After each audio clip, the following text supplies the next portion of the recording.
Y'all, I have been sitting out here at my sinus ninja place because I have a million thoughts. So I should have gone home I think 2 hours ago, but I'm still here.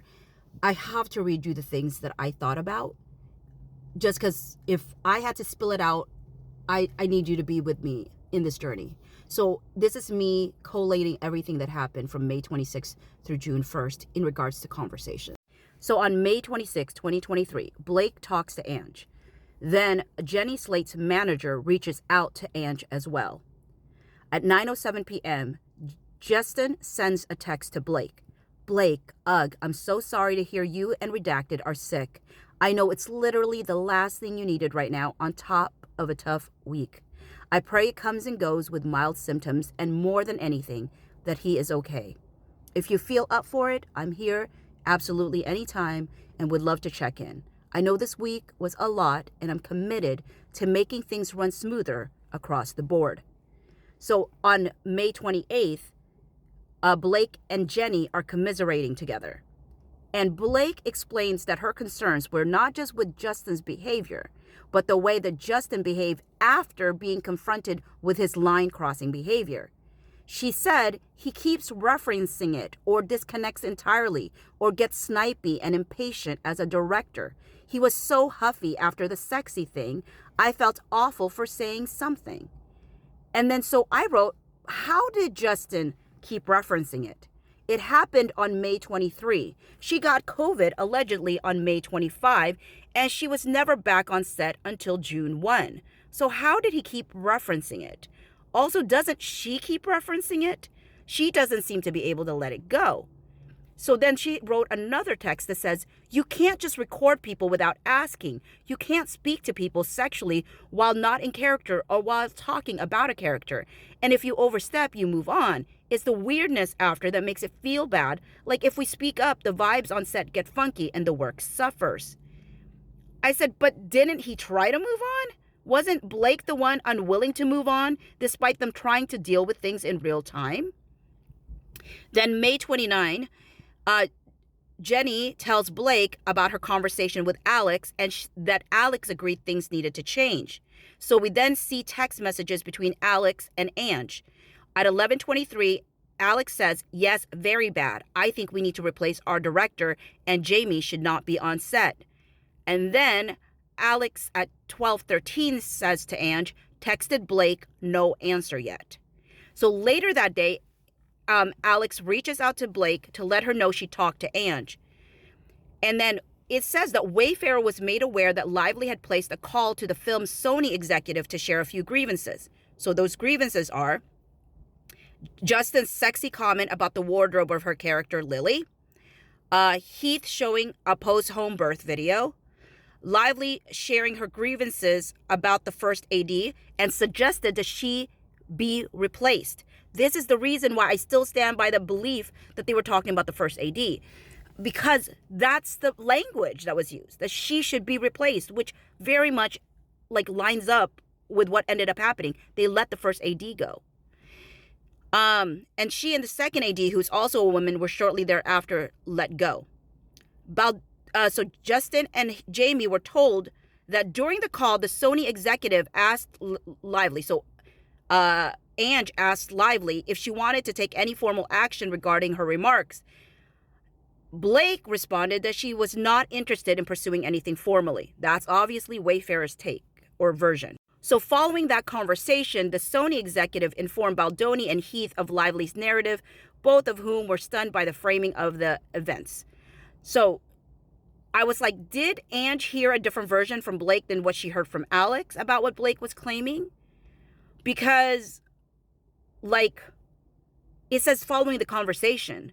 So I just didn't know, was this whole conversation with Wayfarer with Ange, or did Alex tell them about that conversation with Ange and then Ange called after? I couldn't really tell with the way it was written. May 30, 2023, Justin sends a text to Alex to give to Jenny and Blake. So it says, hey, Jenny, first off, thank you for putting your all into the film. I recognize that the last few days of filming have been difficult, but I wanted you to know that the work is really great and I'm excited for what we're creating. Equally important is that I was made aware of your concerns. I wanted you to know that they are fully received. I hear you, and adjustments will be made accordingly. I appreciate your feedback and really looking forward to working with you at the end of the week. Justin. And then Blake, I really hope that baby B is okay and your symptoms are getting better. I'm so sorry you are going through this. I want you to know that I've been made aware of your concerns and I hear you. They are fully received and adjustments will be made imminently. Also, the dailies are looking wonderful, and while the last 2 days were tough, I assure you that your work was fantastic. I truly believe you are creating one of your most honest performances that will have a long-lasting and powerful impact. Look forward to working with you when you feel better. Justin.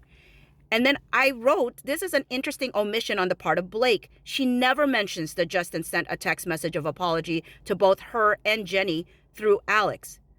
Instead, she only recognizes that Jenny got it, right? So either that means Alex only gave it to Jenny and withheld the text that was supposed to be for Blake, or Blake is intentionally trying to make it sound like Justin didn't apologize to her and only to Jenny.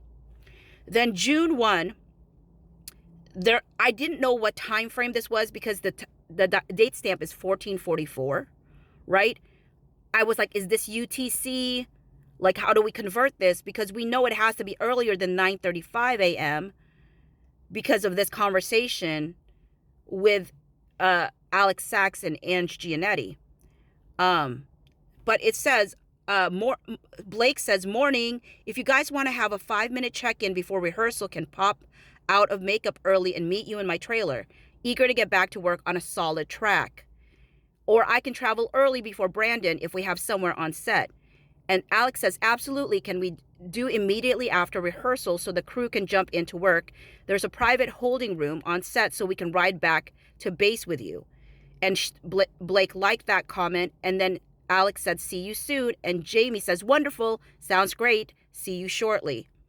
Well, then at 9:35 a.m., Alex sends a text to Ange and said, we had a very good, tough chat with Blake. She was eloquent and on point, called Jamey out in front of me and Justin kindly.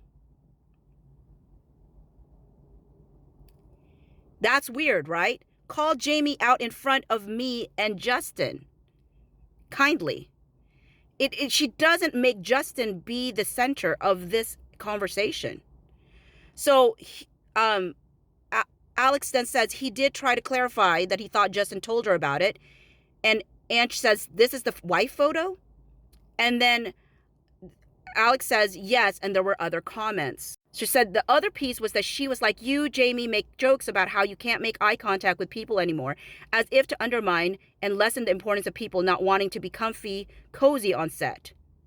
And I said the not has to be an error because it doesn't make sense in context. But then I said, and then she also mentioned that I guess on day 2, Jamey went into Blake's trailer and she was like, oh, actually, I'm getting body makeup done. Well, you can come in if you don't look. And apparently he was looking at her direction the entire conversation when she turned around. Then Alex reaches out to praise Blake for how she handled the trailer conversation. Blake responded with gratitude and thanked Alex for taking the space to step up where we need it. And Alex thanked Blake because she helped make the space for them to finally start listening to me. So thank you. But then I'm like, why are all of Alex's backup texts all about Jamey and not about Justin? And again, it said that she called Jamey out in front of me and Justin kindly. So was the whole trailer conversation really about Jamey, not about Justin at all? I find that piece interesting.